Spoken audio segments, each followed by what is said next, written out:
Je vais commencer cette conférence de 100 exos. L'idée est très très simple. Ça va être de voir ensemble comment aujourd'hui on peut pratiquer une kiné moderne qui va aller du bilan à la prescription d'exercices et de faire tout ça de façon cohérente. Le premier piège qu'on peut avoir en tant que kiné, ça passe par de la communication. Si jamais vous voulez faire un bilan, que vous mettez en HN ou pas, et que votre patient, dans sa tête, il vient avec des attentes. Vous le savez, dans le modèle EBP, on va dire, la pratique basée sur les preuves, c'est la littérature scientifique. Ok, génial, trop bien. C'est l'expérience du kiné. Ok, trop bien. Et c'est les attentes du patient. Notre patient, quand il vient nous voir, s'il a des attentes de se faire masser, c'est compliqué de mettre en place un bilan. Et parfois, on se fait, pardon du terme, je suis parfois un peu vulgaire, on se fait niquer. Le premier piège dans lequel on va tomber, c'est qu'on a fini notre rendez-vous d'avant, on est passé derrière l'ordi pour faire la facturation, pour regarder le planning, et le patient, c'est un nouveau patient qui vient.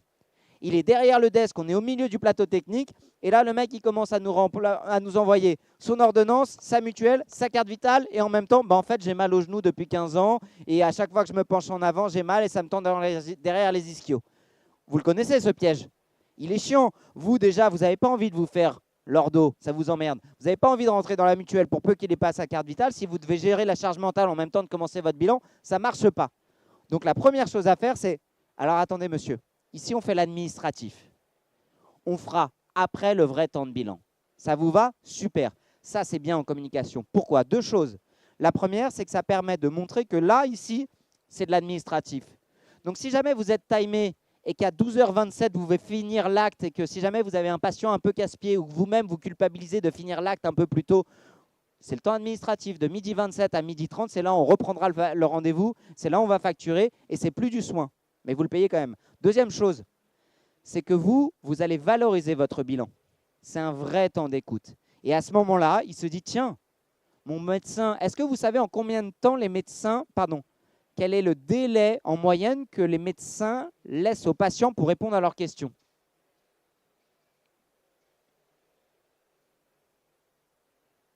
Une minute? Qui dit plus? Qui dit moins? Moins. En moyenne, on est entre 12 et 14 secondes. Donc en fait, quand les patients viennent nous voir avec des attentes, ils ont peur de ne pas avoir le temps de dire leurs symptômes. Ils ont peut-être déjà vu 1, 2, 3, 4 kinés qui les a allongés sur la table, qui n'a pas fait de bilan, qui leur a mis directement un traitement sans avoir mis en place de bilan. Donc il est conditionné à ça. Vous n'êtes pas ce patient-là. Vous n'êtes pas ce kiné-là. Vous êtes un kiné qui fait du bilan. Donc vous devez le montrer. Donc, venez et on va faire le bilan après. Deuxième chose, vous avez votre patient qui vient et il va faire ce que font tous nos patients, c'est qu'il rentre, peut-être il rentre avant vous, ou alors vous lui dites de s'installer, vous allez vous prendre un café et vous revenez, il est déjà en slip. Et non seulement il est déjà en slip, mais il est déjà allongé sur la table avec la tête dans le trou. Là, c'est plus compliqué de faire un bilan. C'est-à-dire que là, l'échange en termes de contact visuel, il n'est pas ouf. Donc, vous formalisez. Je vous invite à rentrer dans le box numéro XYZ et asseyez-vous sur la chaise. J'arrive. Vous, ça vous permet de finir la facture, ça vous permet de prendre le café, de répondre au seul texto que vous avez reçu de la matinée. Bref, vous arrivez. Parfois, il va vous poser la question, je me mets dans quelle tenue? Moi, je leur dis, restez dans la tenue dans laquelle vous êtes. Pourquoi? Parce que moi, pour l'instant, j'ai besoin de savoir qui il est, ce qu'il fait, d'où il vient.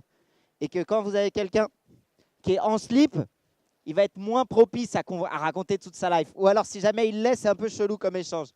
Donc, on ne le veut pas tout de suite, ce patient-là. On veut qu'il garde d'abord les vêtements. Là, ton bilan, il n'est pas le même, Alexandre.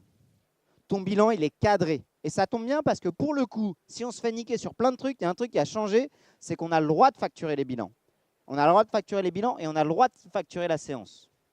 Donc, moi, c'est pour ça que je suis fan des bilans. 1, je le vis comme une enquête policière. 2, ça va être le début d'une belle histoire qu'on va raconter. Et je préfère, dans la valorisation de ma journée, même sans faire du HN, avoir 3 ou 4 bilans par jour, autonomiser un maximum mes patients, parce qu'en fait, je sais que ma séance de bilan, c'est une séance que je peux facturer quasiment en double. Et ça me correspond bien. Maintenant, je vais vous proposer un cas clinique suivant, et on va essayer de le faire un peu en live ensemble. C'est mon patient préféré. C'est mon patient qui ressemble quasiment à 70%. Je viens de cracher un postillon, c'est la taille d'une piscine olympique. Si jamais cet après-midi, il y a un atelier piscine, on peut le faire ici avec mon postillon. Bonjour tout le monde, je m'appelle Grégoire, enchanté, je raconte des conneries. Alors, le premier truc qu'on peut faire ensemble, pardon, c'est pas du tout ça que j'allais dire. aujourd'hui, je dirais que j'ai 3 types de patients. J'ai 70% de mes patients où je sais ce qu'ils ont. Leur histoire, je l'entends en longueur de journée. Et je sais exactement chez eux, à la fin de mon bilan, comment ils vont évoluer, comment ils vont répondre à mes soins, quand ça se passe bien et quand ça pue du cul. Ça, c'est mes patients 70. À la fin de mon bilan, j'ai fait mes tests cliniques. Ils répondent à peu près tous globalement au même test de clinique et ils répondent tous globalement à la même modulation de symptômes. Je vais revenir sur ces 2 données juste après. Dans 20% des cas, je ne sais pas exactement ce qu'ils ont, mes patients. Ils ne répondent pas exactement comme j'aurais pu l'espérer à mes tests cliniques. Mais globalement, ça avance plutôt dans la bonne direction. Ou alors, c'est une pathologie que je connais qui est un peu merdique, un peu touchy. Une discopathie en phase un peu irritante avec un tableau pseudo-inflammatoire. Une spondylarthrite ankylosante avec la personne qui arrive à se gérer plus ou moins. Et dans 10% des cas, c'est la merde. Je ne sais pas ce qui se passe. Je ne m'entends pas bien avec mon patient. Il pue de la bouche. Je pue de la bouche. Il est en retard. Il ne me paye pas. Bref, c'est la merde. D'avoir ce profil de patient, 70-20-10, c'est là où je m'éclate dans ma pratique. Parce qu'à la fin de la journée, je me dis, tiens, aujourd'hui, c'était une journée 70-20-10. Il y a 70% de mes actes, franchement, j'étais dans ma zone de confort. J'ai bien fait mon job. On a eu des bons résultats. Dans 20% des cas, c'était un peu plus compliqué, mais globalement, on avance plutôt dans la bonne direction. Et dans 10% des cas, c'était la merde. Ça me va comme ratio. Je ne peux pas aider tout le monde, mais par contre, ce que je veux, c'est si à la fin de la journée, j'arrive à améliorer 90% des gens, génial. Première chose. Dans mes cas 70, c'est ce que je vais voir aujourd'hui. J'ai un patient qui vient me voir, je vous le décris pour gagner un peu de temps parce qu'on n'a qu'une demi-heure. Un cas classique, lombo-sciatique. Il a entre 35 et 50 ans. Il me décrit une douleur dans le bas du dos d'allure mécanique. Ça veut dire quoi d'allure mécanique? C'est quoi une douleur d'allure mécanique et avec quoi on l'oppose? Douleur mécanique, souvent on l'oppose à quel type de douleur? Alexandre? Eh oui, rappelle-moi ton prénom parce que je ne crois pas que ce soit rééduqué à salon. Tourne-moi ton badge. Sylvie, ça fait 4 ans qu'elle vient. Et Sylvie, ça fait 4 ans qu'elle vient et ça fait 4 ans qu'elle fait toutes mes conférences. Donc si tu n'avais pas répondu, Sylvie, soit tu as un Alzheimer, soit je suis un très mauvais prof. Mais par contre, Sylvie, ça fait 4 ans que tu vois, je ne t'ai toujours pas vu à ma formation sans exo, Sylvie. Donc si jamais vous voulez en savoir plus sur cette formation, sachez 2 choses. 1, le stand de l'ITMP, il est tout au bout du salon, au fond à droite. Si jamais vous voulez connaître les dates de la formation sans exo, vous aurez les dates de la formation sans exo. Et j'ai ajouté un truc qui est tout nouveau sur cette année. Je ne l'avais jamais fait. 2e postillon, désolé. Je ne l'avais jamais fait. C'est que j'ai tourné des vidéos, un peu comme mes vidéos YouTube, pour pouvoir avoir accès à tout le contenu théorique. Et ça, la nouveauté, c'est qu'aujourd'hui, si vous vous inscrivez à 100 exo, vous l'avez gratuitement directement. Et on est en train de bosser avec l'ITMP. Si jamais vous n'avez pas le temps, vous n'avez pas le DPC, vous n'avez pas le FIFPL pour faire en sorte que vous puissiez avoir accès à ces vidéos en distanciel. Ça, c'est le gros projet de 2026. Donc, n'hésitez pas à vous rapprocher de l'ITMP pour leur dire, les gars, ça sort quand les vidéos de Major Mouvement? Parce que Sylvie, elle vient, elle veut la suite, mais elle n'a pas le time de venir à la formation. Donc, mon patient, il vient là. Mécanique, on l'oppose à quoi? Inflammatoire.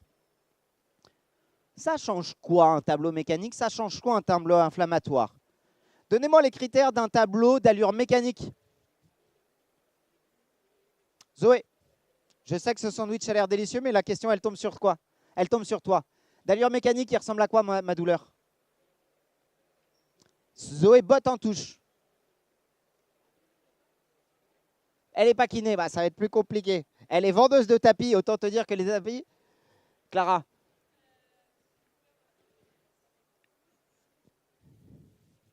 Super Clara, donc je lui demande c'est quoi une douleur mécanique et elle me décrit une phlébite du membre inférieur. Super Clara, tu te rappelles moi ma fille, ce que je lui dis, ma chérie, lis les questions avant de répondre. C'était super Clara? Ouais, mais super, merci. Vraiment, on a quoi comme réponse par ici? Ok, qui a la réponse? D'allure mécanique, vous l'avez la réponse? Oui. Fabio, oui Fabio, il me dit. Douleur au mouvement. C'est Enzo. Kenzo, pardon. Fonctionnel, je suis d'accord avec ces 2 réponses. Donc une douleur d'allure mécanique, c'est une douleur qui est plutôt mouvement dépendant et j'irai plus loin, plutôt dosage dépendant. C'est la douleur de fin de journée. C'est la douleur de fin de demi-journée. C'est la douleur qui est en lien avec un mouvement qui est plutôt connu par nos patients. Et c'est surtout un lien de cause à effet qui est connu. Plus j'en fais, plus j'ai mal. À l'inverse, la douleur mécanique, elle est plutôt soulagée par quoi, les amis? Si elle est dosage dépendant, elle va être aussi soulagée par le repos. Donc, c'est des gens qui vont dire « j'ai mal plutôt dans le bas du dos, plutôt en fin de journée, ou alors quand je porte mon enfant, ou quand je suis assis pendant longtemps ». Il y a un lien de cause à effet qui est plutôt connu. À l'inverse, Clara, la douleur inflammatoire, elle a quel visage? Elle est longue. On parle de pâte à modeler, visiblement. Elle est longue. Pâte à modeler, Fabio. Pas autre chose. Calme-toi. Nocturne. Ah, on a une très bonne... C'est comment ton prénom? Ala. Ala, elle me dit nocturne. On peut aller plus loin sur la douleur nocturne. Elle a quel visage spécifiquement inflammatoire nocturne? Qui? Deuxième partie de la nuit. Merci beaucoup.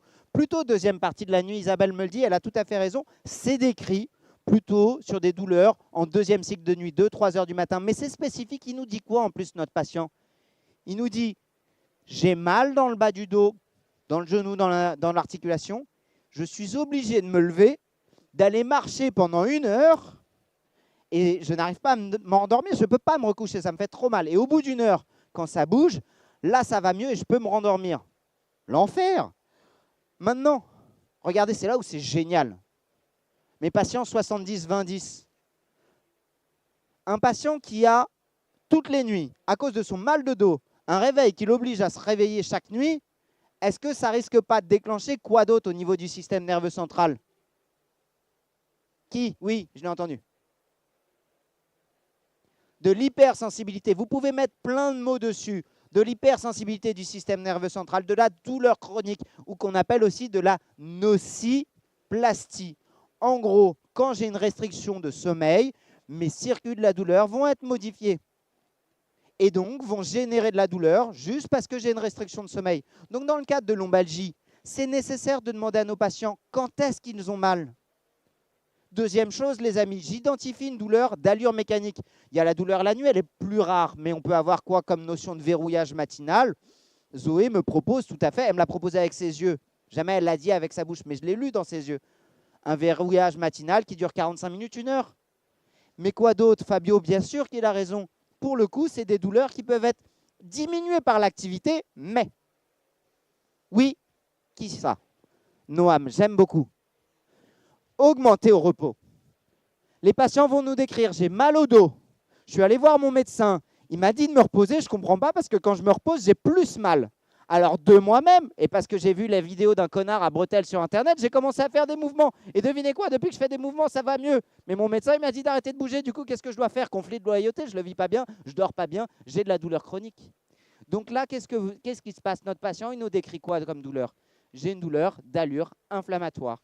Là où c'est bâtard, parce que ce serait trop beau que l'allure inflammatoire, elle se termine là, c'est qu'à l'inverse, c'est une douleur qui est augmentée par quoi? Par le trop de mouvement. Donc, ça veut dire qu'une douleur d'allure inflammatoire va être améliorée par le mouvement doux, va être aggravée par le mouvement intense, va être aggravée par le repos. Et ça, les patients, ils ne vont pas le comprendre et ils vont vous dire que c'est complètement illogique. C'est illogique pour eux, mais c'est logique pour nous. Maintenant, regardez, c'est là où ça devient fascinant. J'ai une douleur d'allure mécanique, j'ai une douleur d'allure inflammatoire. Est-ce qu'il existe des pathologies mixtes? Des douleurs qui soient à la fois mécaniques et à la fois inflammatoires? Oui, allez, vous m'en citez 2.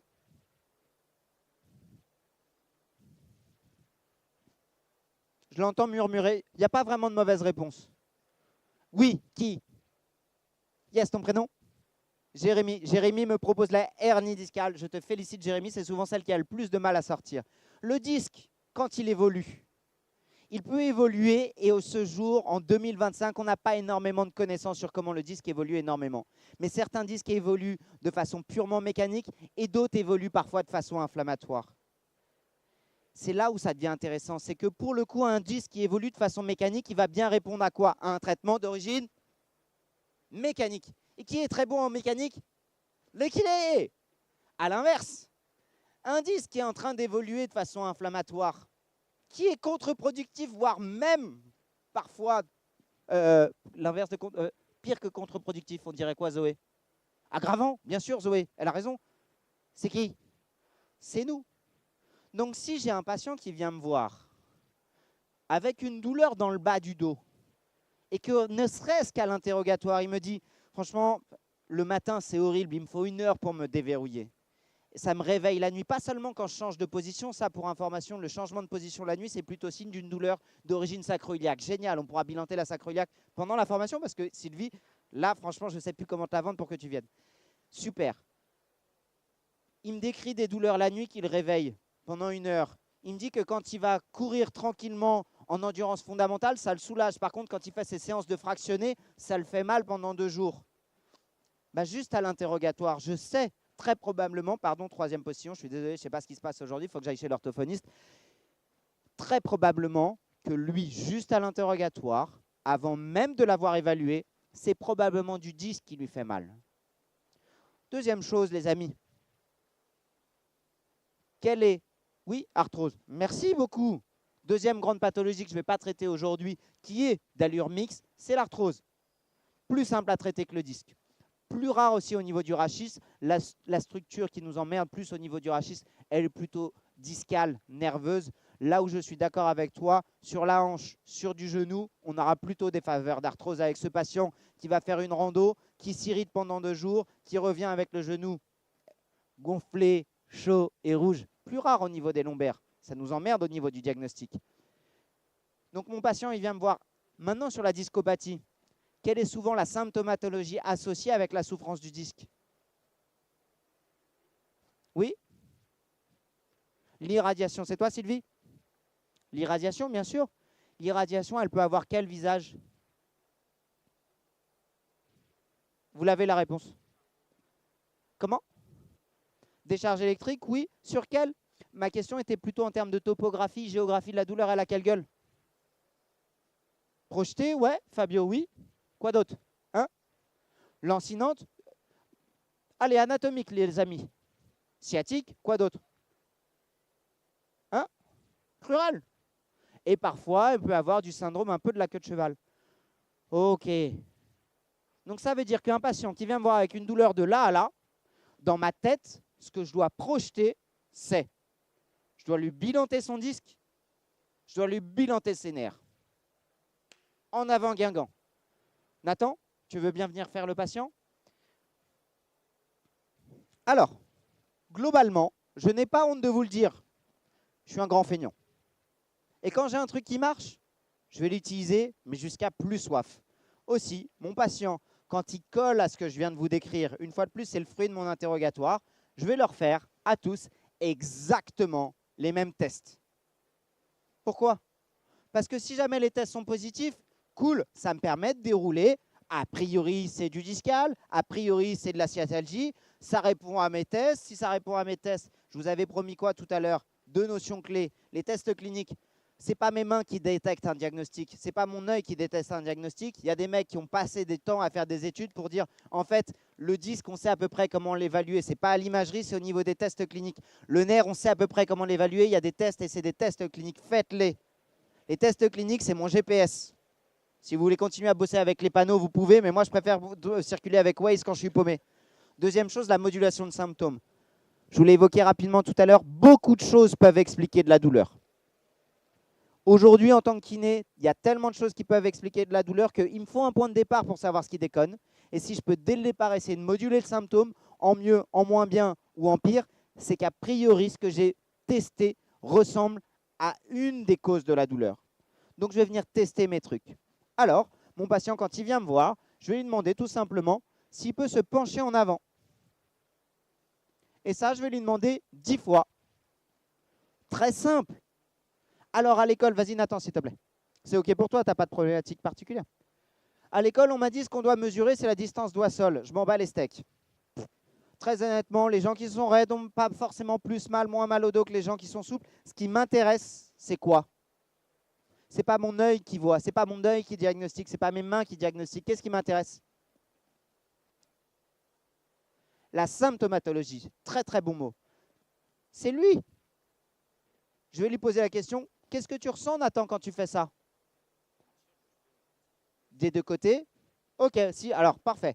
Si ça lui tire dans les deux côtés sur la flexion lombaire, c'est quoi? Deux possibilités. Soit un canal lombaire étroit, il aurait plutôt plus de 75 ans, soit beaucoup plus simple, chez un gars de son âge. Oui, dis-le plus fort, s'il te plaît. Je suis désolé. Un étirement des ischio-jambiers, très bien. Et si je veux m'amuser un petit peu plus, je vois qu'il est plutôt musculeux, il a de la force, capillairement, il y a une identité qui est magnifique. Peut-être que c'est tout simplement dans le cadre sportif. Et on peut lui poser la question, tu t'es entraîné hier ou avant-hier? Donc c'est quoi? Des courbatures, merci, au revoir, ça fera 70 balles, et dans 2 jours, ça ira mieux. Je déconne. Mais ils sont magnifiques tes cheveux. Mon fils, j'espère qu'il aura les mêmes que toi. Deuxième chose, on n'est pas dans le cas clinique de Nathan et mon patient, salut Steph, mon patient me décrit 3 choses. Ah tiens, quand je le fais, ça me recrée mes symptômes. Génial, parce qu'en faisant ça, qu'est-ce que j'ai testé? Jambes tendues, mets-toi de profil Nathan. J'ai testé un peu ma chaîne postérieure, j'ai testé peut-être un peu mon disque, j'ai testé la mobilité de mes racines nerveuses, pas très spécifique, mais j'ai testé tout ça. Maintenant, ce qui m'intéresse, c'est est-ce que quand j'ai répété le mouvement, ça a créé le symptôme au tout départ, mais après, ça l'a amélioré? Est-ce que ça a créé du symptôme et après, il a stagné? Ou est-ce que ça a créé et augmenté le symptôme petit à petit? Mais ça, c'est génial. Le comportement de la douleur m'en dit très long sur la douleur. Et hypothèse numéro 1. Au départ, ça me faisait mal, mais après, ça m'a soulagé. Je vous pose une question. Vous venez de vous faire, à l'instant T, là, une entorse de cheville. Si je vous mets 10 reps d'éversion, ça va donner quoi? Ah, ça fait mal, ah, ça fait mal, ah, ça fait mal, ça fait de plus en plus mal. Douleur plutôt mécanique. Plutôt qu'on va appeler nociceptive. La structure, en ce moment, ne supporte pas la contrainte que je suis en train de lui mettre dans les dents. Donc, si je lui fais se pencher 10 fois en flexion et c'est de pire en pire, à ce moment-là, le test que je suis en train de faire m'indique plutôt une douleur, peut-être discale, peut-être racine nerveuse, peut-être musculaire, peut-être articulaire, qui ne tolère pas la mise en répétition. Donc, mon premier conseil à lui, c'est, pour l'instant, la flexion, ce n'est pas quelque chose que je vais mettre en place dans mon traitement. Et à l'inverse, dans les consignes, je vais, pour l'instant, lui dire peut-être de réduire un peu ce mouvement qui a l'air d'être irritant. À l'inverse, il me dit, bah, en fait, j'ai mal. Et la douleur, pardon, décidément, et la douleur ne change pas. Elle est là en permanence. Ok, bah, ça veut dire qu'il y a une structure que je suis en train de mobiliser qui est sensible. Je ne sais pas exactement laquelle, mais visiblement, elle n'est pas confortable, mais elle tolère la flexion. Donc pour l'instant, ça me donne juste un point d'interrogation. Il faut que je continue à évaluer. Et à l'inverse, troisième scénario possible, mon préféré, celui qui dit « Ah, au départ, ce n'est pas confortable » et plus il répète et plus ça l'arrange. À ce moment-là, c'est quel type de douleur ça?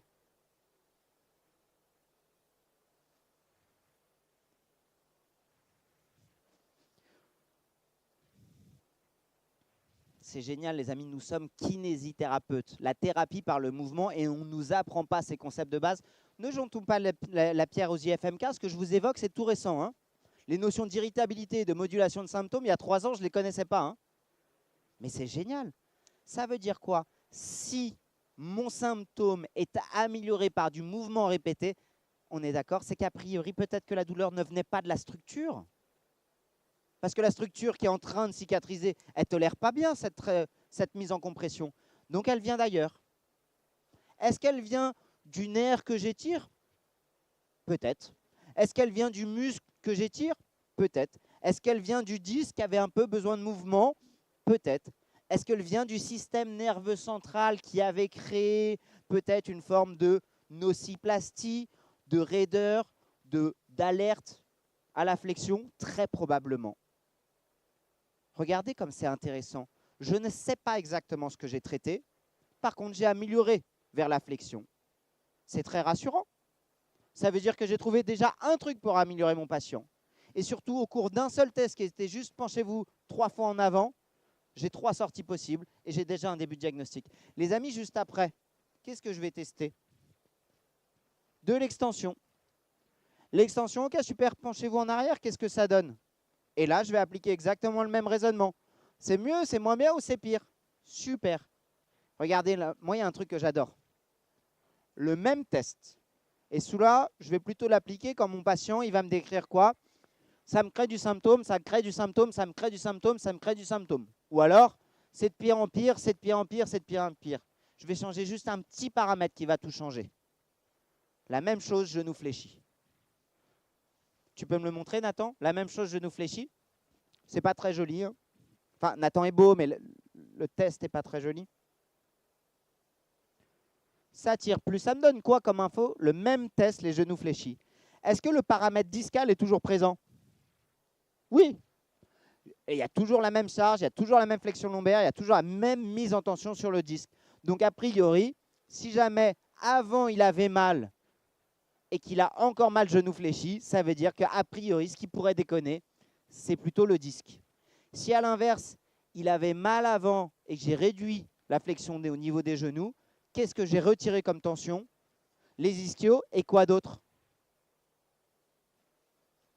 Oui? J'ai pas entendu. Les fessiers, pas ouf.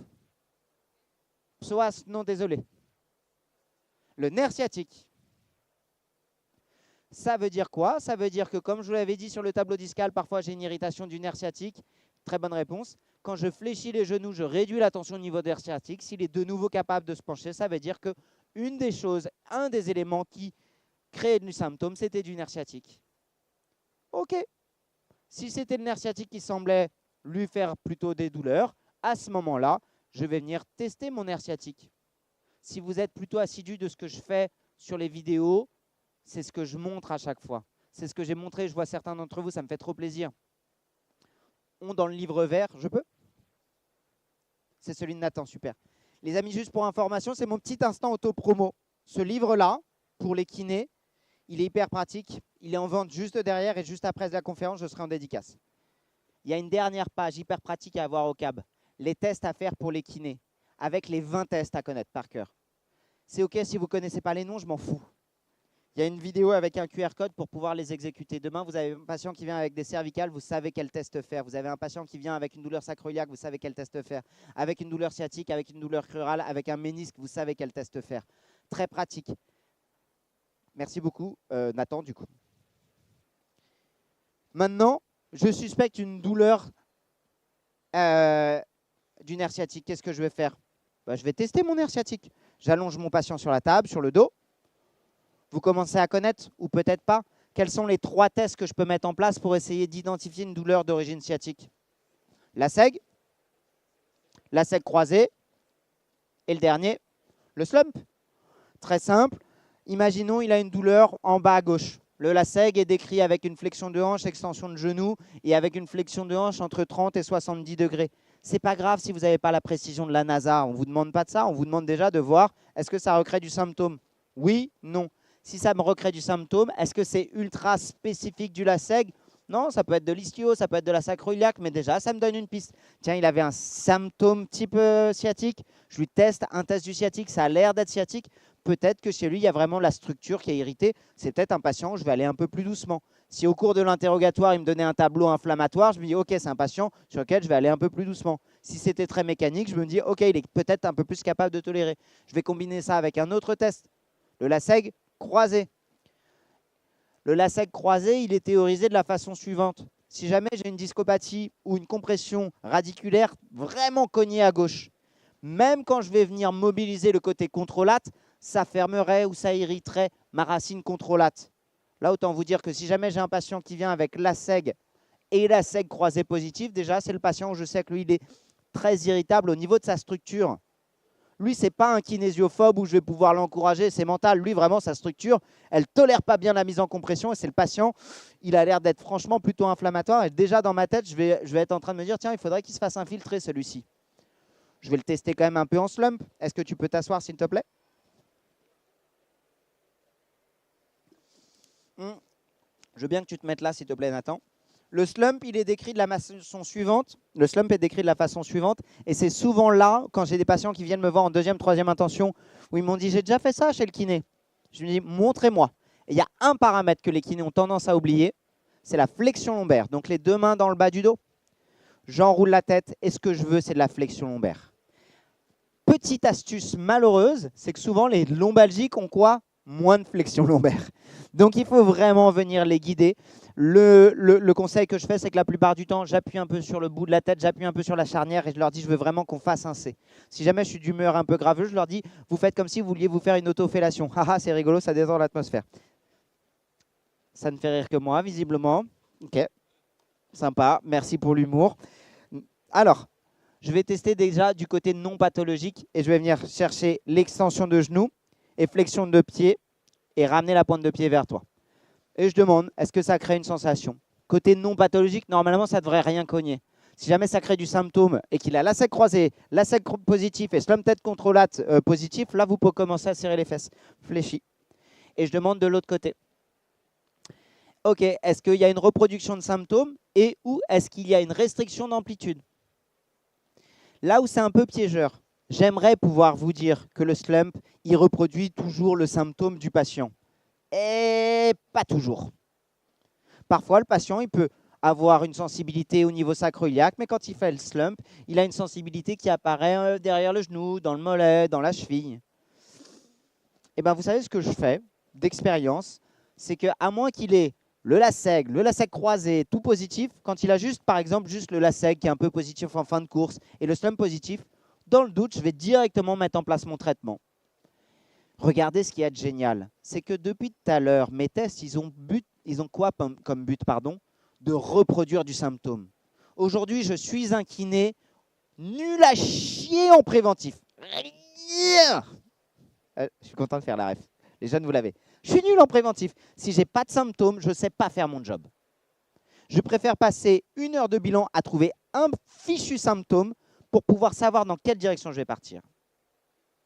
Et c'est normal si parfois, il vous faudra 3 séances. Pour l'épaule, c'est chiant. Parfois, on n'a pas de symptômes. Pour le genou du coureur, oh l'enfer.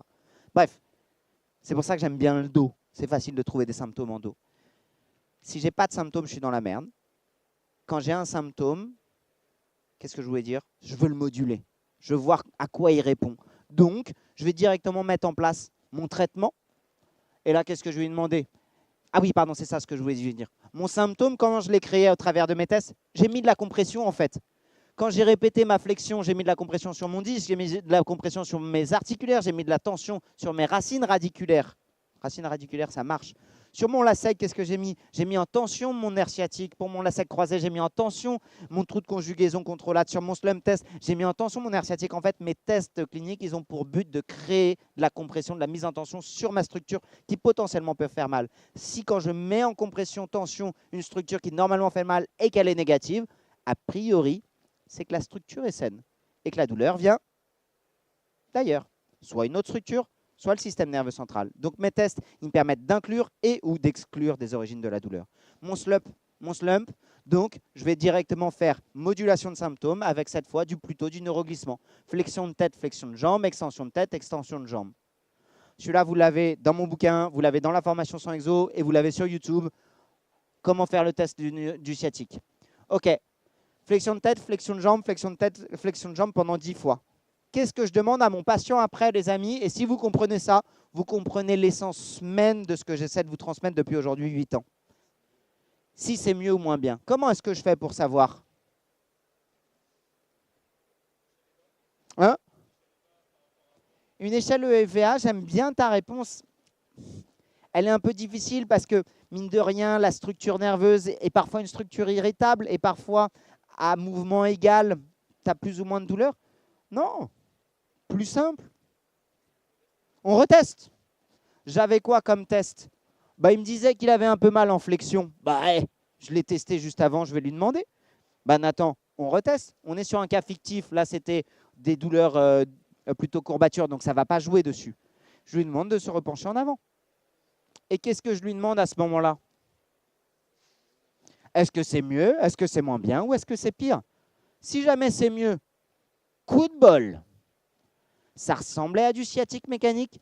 J'ai mis en place un traitement qui correspond plutôt à du sciatique mécanique, à savoir du neuroglissement. Amaury, c'est OK sur les descriptions de ce que j'ai fait? Je suis désolé, je me suis emballé, j'ai un peu oublié ces détails. J'ai mis en place une solution qui ressemblait à du mécanique sciatique et ça répond bien avec un marqueur génial en avant Guingamp. Ça ne change rien. Je ne vais pas avoir le temps de vous le faire, mais si ça ne change rien, la plupart du temps, je vais essayer de mettre, si jamais c'est plutôt mécanique, un peu plus de contrôlade. Si jamais c'est plutôt chronique, un peu plus de tension. Je vous expliquerai ça pendant la formation. Et enfin, si jamais c'est pire, ce qu'on ne m'a pas appris à l'école. Si jamais c'est pire, cool. A priori, j'ai bien tapé sur la structure qui pose problème. J'ai un début de diagnostic. La seule chose, c'est le traitement que j'ai mis en place pour l'instant. Il n'est pas tout à fait adapté en termes de quantité, en termes de qualité. Peut-être qu'il y a du structurel qui me dérange. Ça peut être du musculaire, du articulaire. Peut-être c'est vraiment le disque. Peut-être c'est vraiment le nerf. Peut-être qu'il faut que je revienne en arrière. Il y a des drapeaux rouges sur lesquels je suis passé à côté. Ce que je veux et ce que je vous demande, et à mon sens, c'est ce qui fera toute notre expertise, parce qu'à ce jour, aujourd'hui, personne ne fait ça à nos patients. Un fichu raisonnement clinique qui m'a pris en vrai 3 minutes. Et je vais finir ma démonstration sur ça. Aujourd'hui, chez les patients qui n'ont pas mal au dos, c'est pas moi, c'est les études de Brinjig que vous commencez à connaître, vous les jeunes, qui datent de 2015, chez les patients qui n'ont pas mal au dos. Vous prenez l'âge d'une personne, c'est la probabilité qu'il ait un remaniement articulaire de type discal. En fait, je pars du principe que tous mes patients sont discaux, jusqu'à preuve du contraire. La preuve du contraire, elle peut se faire dès l'interrogatoire, comme elle peut se faire au bout d'une demi-heure de bilan. Mais je veux partir du plus probable. Je vais faire mes tests du plus probable et au mieux, cool, j'ai la réponse rapide. Génial, je gagne du temps. Et si mon patient, le seul truc dont il a besoin, c'est d'un peu de genou, un peu de flexion genou fléchi, bah go lui donner un peu de flexion de genou fléchi. Et ma séance, parfois, elle va durer que 25 minutes. Mais avec un seul exercice qui améliore mon patient, j'ai gagné beaucoup de temps plutôt que de lui donner 25 exercices pour lui dire qu'en fait, dans certains exercices, il y en a qui vont l'irriter parce que ça va être de l'extension alors qu'il ne tolère pas bien l'extension. Une fois de plus, tout ça, je l'explique plus en détail dans la formation. Mais l'idée, c'est ça. Alors, pour finir, qu'est-ce que vous allez retrouver dans cette formation sans exo? Si jamais vous voulez connaître les dates, je communiquerai dessus et tout est au stand de l'ITMP. Le stand de l'ITMP est tout au fond. C'est si jamais vous êtes étudiant et que vous voulez mettre un premier pied dans la pratique en libéral, c'est une bonne formation. Si jamais vous avez exercé en centre et que vous voulez reprendre l'activité de kiné en libéral et que vous vous sentez un peu paumé et que vous ne savez pas par où prendre, c'est une bonne formation parce que je ne suis pas culpabilisant, je vous prends là où vous en êtes, je vous donne des outils pratiques. Si jamais vous êtes déjà formé en thérapie manuelle, en clinique du coureur, en épaule au top, que si jamais vous êtes déjà bon en raisonnement clinique et qu'en plus de ça, vous êtes formé en Mackenzie, ce n'est pas la peine de venir me voir, je ne vais rien vous apprendre de plus que ce que vous avez déjà. Je n'ai rien inventé dans la kinésithérapie, j'ai juste pris les meilleures inspirations pour la condenser en 2 jours. Et surtout, à chaque fois, ce que je vous dis, c'est on a énormément de savoir-faire en tant que kiné. La seule chose, c'est que parfois, il faut réorganiser les pensées pour répondre à nos patients. Merci à tous pour votre attention. C'était un vrai plaisir de vous avoir. C'était ma première conf de la journée avec du monde. J'espère que ça va durer. Profitez bien du salon. Merci Nathan.